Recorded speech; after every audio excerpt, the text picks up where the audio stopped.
Proclamação do Evangelho de Jesus Cristo segundo João. Naquele tempo, disse Jesus a seus discípulos: Quando vier o defensor, que eu vos mandarei da parte do Pai, o Espírito da verdade, que procede do Pai, ele dará testemunho de mim. E vós também dareis testemunho, porque estás comigo desde o começo. Eu vos disse estas coisas para que vossa fé não seja abalada. Expulsar-vos-ão das sinagogas, e virá a hora em que aquele que vos matar julgará estar prestando culto a Deus. Agirão assim porque não conhecem o Pai, nem a mim. Eu vos digo isto para que vós lembreis de que eu os disse, quando chegar a hora. Palavra da salvação. Meus irmãos e minhas irmãs, paz e bem. Estamos começando, depois do primeiro dia da semana, uma nova semana. Se aproxima sempre mais a conclusão do tempo pascal com a solenidade de Pentecostes. E hoje, nesse discurso de Jesus, ele continua algumas temáticas que nós já ouvimos, alguns temas que são novos, mas é assim, um testamento de alguém que tem um caminho de fé, de alguém que sabe que a sua morte está para chegar, de alguém que tem o desejo de fazer o último esforço para formar os seus discípulos, de deixar alguma coisa para esses discípulos. Assim nós devemos escutar esses capítulos que seguem depois do lava-pés até o início da narração da paixão no Evangelho de João. Jesus hoje vai usar uma palavra que é nova no discurso, mas busquemos aprofundar essa palavra: testemunhar, ser testemunha de alguma pessoa, de alguma coisa. Um outro modo de dizer essa palavra é dizer mártir. A palavra mártir quer dizer isso, testemunho. Jesus hoje vai falar desse testemunho que nós somos chamados a dar da nossa fé, de não ter medo de testemunhar o Senhor Jesus. Como ele não teve medo de dar a vida por nós, como ele nos amou até o fim, e de nós somos a cada dia provocados, chamados, convocados para dar testemunho da nossa fé em um mundo que a palavra fé, a palavra amor, essas palavras são tão usadas no mundo de hoje, mas são palavras que tendem, pelo tanto uso, a perder a sua força, a se esvaziar. Nós somos de novo chamados a resgatar o valor da nossa fé, a de novo dar senso daquilo que cremos, a dar as razões da nossa fé para o mundo de hoje. Não nos esqueçamos disso. Jesus hoje vai dizer assim: o Espírito da verdade que procede do Pai, ele dará testemunho de mim. Nós estamos nesse percurso que, sobretudo nessa semana, o Evangelho nos insiste sobre o Espírito, chamado de Paráclito. Na tradução, tantas vezes esse Paráclito se torna defensor, mas chamado de Espírito da verdade. O Espírito da verdade, o que dizer Espírito da verdade, dizer Espírito de Jesus, ele é caminho, verdade e vida, ele dará testemunho de mim. Qual é o testemunho que dá o Espírito de Deus?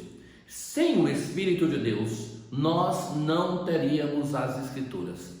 O primeiro autor da palavra de Deus é o Espírito. É ele que age no autor sacro, no agiógrafo, para que possa escrever.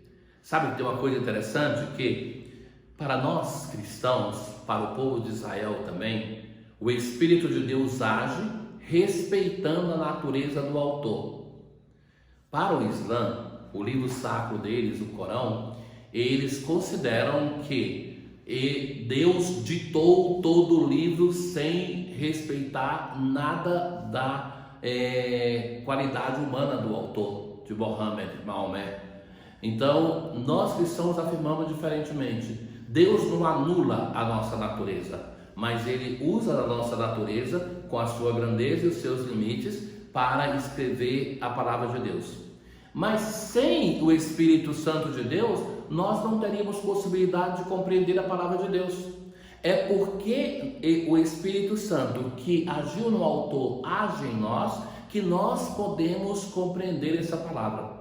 Sabe, queridos, eu lhes posso testemunhar uma coisa que me fez tanto bem no meu caminho de conversão, de fé, de vocação religiosa, de ministério sacerdotal, foi a leitura da palavra de Deus. Então, é essa palavra de Deus que me ajudou e me ajuda a me formar. É a frequência, a assiduidade da palavra de Deus que nos ajuda. Então, uma herança que gostaria tanto que esse caminho de reflexão sobre a palavra de Deus deixasse para cada um de vocês é isso: aproximar-se dessa palavra, sem a desculpa de que é complicada, porque nós lemos tanta coisa que é complicada no início, e só depois que nós começamos a ler e reler é que se torna acessível. A mesma coisa é a palavra de Deus. Não é possível que Deus tenha nos deixado uma revelação, um tesouro inestimável, e que nós continuemos a dizer que é difícil e que com isso nós encontremos uma desculpa para não ler. Tem uma história que conta daquele filho, um grande herdeiro, que morre o seu pai, o rei, e esse príncipe desesperado se sentou em um caixote e reclamava que o pai não tinha deixado nenhuma herança para ele administrar o reino. E até que um dia chega um sábio e diz assim: mais do que chorar sobre esse baú, levanta e abre. E ele abre e estava cheio de tesouro. Assim também nós fazemos tantas vezes com a palavra de Deus. Nós temos esse tesouro precioso e não fazemos dele o nosso tesouro. Mas não só o Espírito Santo vai dar testemunho. Jesus vai dizer assim: e vós também dareis testemunho. A vossa fé não seja abalada, porque Jesus vai anunciar o sofrimento para os discípulos.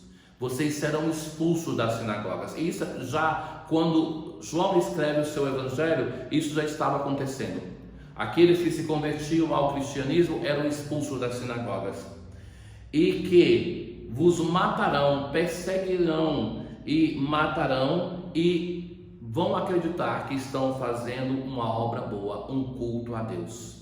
Então, por causa de Deus, não era assim também a história de Saulo? Saulo, por causa de Deus, perseguia Jesus, que era presente nos cristãos. Então, quantas vezes as pessoas, pensando que estão a serviço de Deus, fazem um serviço de maldade, e isso fizeram com os primeiros cristãos. Então, Jesus parte do testemunho do Espírito para dizer: vocês testemunharão. Mas esse testemunho que vão dar primeiro com a palavra vai produzir um testemunho de martírio.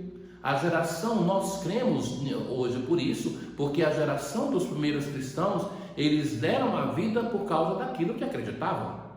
Então, esse dar a própria vida por causa de um Deus que é amado, dar a vida por causa daquilo que se crê. É esta herança que nós recebemos, e nós não podemos viver hoje uma fé que seja somente uma fé de sentimento. O perigo nosso é esse. Então, eu tive o privilégio de viver na Itália, e eu vivia ali e dizia para eles: o perigo de vocês é de viver uma fé somente de racionalidade, de conhecer a doutrina. E o nosso perigo como brasileiros é aquele de viver uma fé de sentimento. A fé é mais do que sentimento, é mais do que racionalidade. A fé é também disposição de dar a minha vida para que eu possa passar à geração futura a fé que recebi.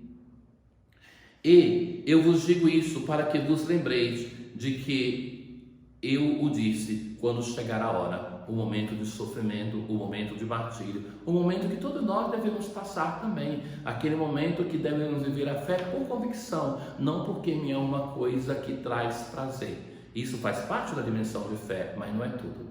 Que o testemunho do passado possa nos alimentar na nossa vivência de fé hoje, para nós deixarmos a fé para futuras gerações. O Senhor esteja convosco, Ele está no meio de nós. Abençoe-vos o Deus Todo-Poderoso, o Pai, o Filho e o Espírito Santo. Paz.